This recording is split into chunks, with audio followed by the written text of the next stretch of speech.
2020, my fight or flight response was generally triggered by typical activities. Like walking down the street at night, scrambling to find an answer when I'm called on for zoning out in class, or taking a bite of the cafeteria's mystery meat of the day.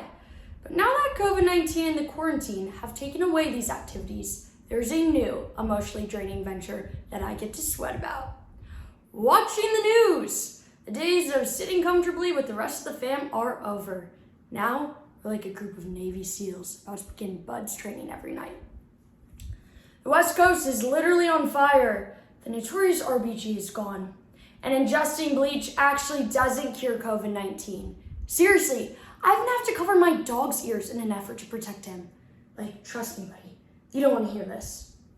So, back in the early pandemic days, as I'm flipping through CNN, 5 days prior to the death of George Floyd at the hands of the police, the University of California announced their decision to suspend their consideration of standardized test scores in their admissions process. And I was like, wait.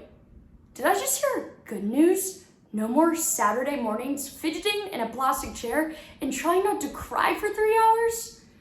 However, 6 corona months later, the entire UC school system was required by the state court to suspend their consideration of SAT and ACT scores in their admissions process. In an era of change, where institutionalized racism is being protested across our nation and white supremacy is directly confronted, we must address one of the largest contributing factors to racial discrimination that is deeply entrenched in American society: standardized testing. We believe the myth that these exams are based on merit. We're propping up an additional myth that the existing race and class gaps are due to individual defects, not structural ones. Because as journalist Mariana Vieira states, these exams are proof of the miles we have left to reach social justice and liberation for all in this country. So if we are intent on eliminating all forms of systemic racism, we must understand what these tests are truly assessing. Today we will first understand the origins of the SAT and ACT. Next, we'll examine the biases within them, before finally considering a future of test-optional college admissions. As a senior in the midst of college admissions, I never actually questioned any aspects of the process. Really, I was entering one of the most important stages of my life with a sense of blind trust. And while I'm embarrassed by my own ignorance about the components of the standardized testing process, there are some applicants who are disproportionately affected by standardized tests in particular. So today, let's first understand who created these tests, before finally understanding what they were truly intended to assess. The story begins in 1926 with a man named Carl Brigham. Brigham, an avowed eugenist, believed that a population could be controlled by the breeding of desired characteristics. 9 years earlier, Brigham had helped create the Army Alpha and Army Beta tests in order to measure the intelligence of recruits and identify those of superior mental ability. The tests, according to his 1923 book, A Study of American Intelligence, would prove the racial superiority of white Americans and also show that the decline of American intelligence would be more rapid than that of European national groups, owing here to the presence of black folks. In 1926, the College Board recruited Brigham to create the Scholastic Aptitude Test, or the SAT. By 1934, Harvard University was the first college to require the SAT as a standard for admission. Immediately after, all universities followed suit. Because, if Harvard's doing it, then it must be right. 20 years later, the ACT was created as competition with the SAT and gained favor among Midwestern schools which believed that the SAT was elitist. Now that we understand why the SAT and ACT were created in the first place, let's examine the racial and economic biases that still exist within these two tests. Recent data from the College Board shows that the SAT performance gap by race is alarmingly wide. Nationwide, 57% of Asian students and 34% of white students scored at least a 1200 on the SAT in 2019, while only 13% of Hispanic students and 8% of Black students were able to achieve the same metric. So, how does such a large gap exist?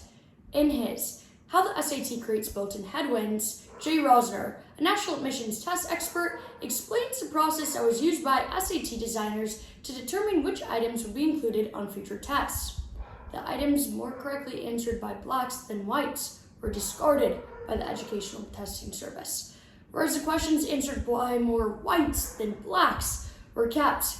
In other words, the questions were deemed good questions and placed on future tests if they replicated outcomes of previous exams. Specifically, those where white students performed higher than their Black and Latinx counterparts. Let's look at a question from the 2005 analogy section of the SAT. Runner is to marathon as A. Envoys to Embassy, B. Martyrs to Massacre, C. Horses to Stable, or D. Oarsman is to Regatta. The correct answer is D.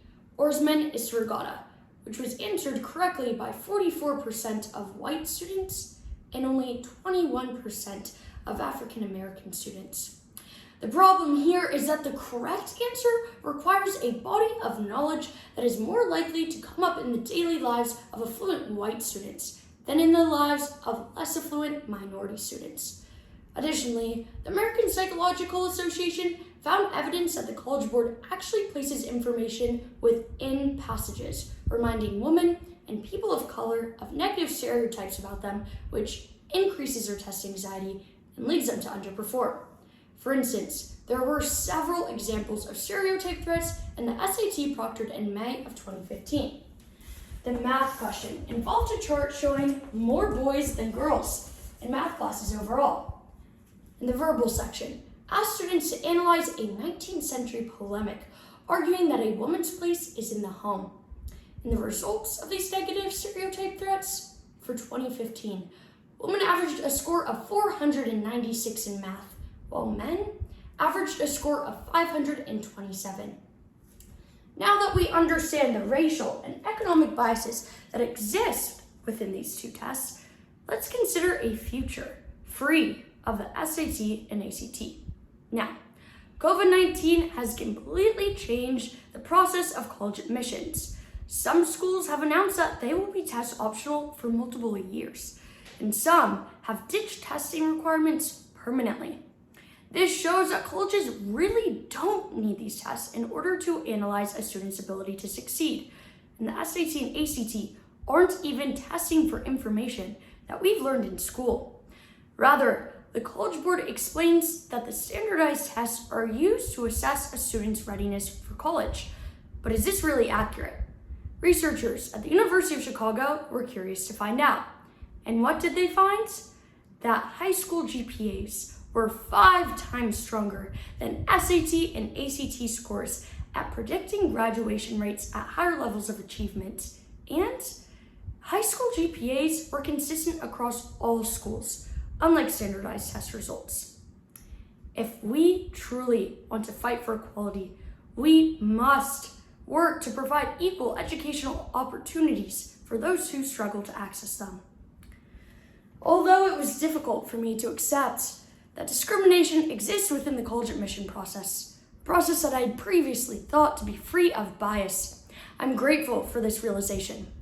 We can no longer support a system that privileges the wealthy and racial majorities. Today, we first understood the roots of the SAT and ACT.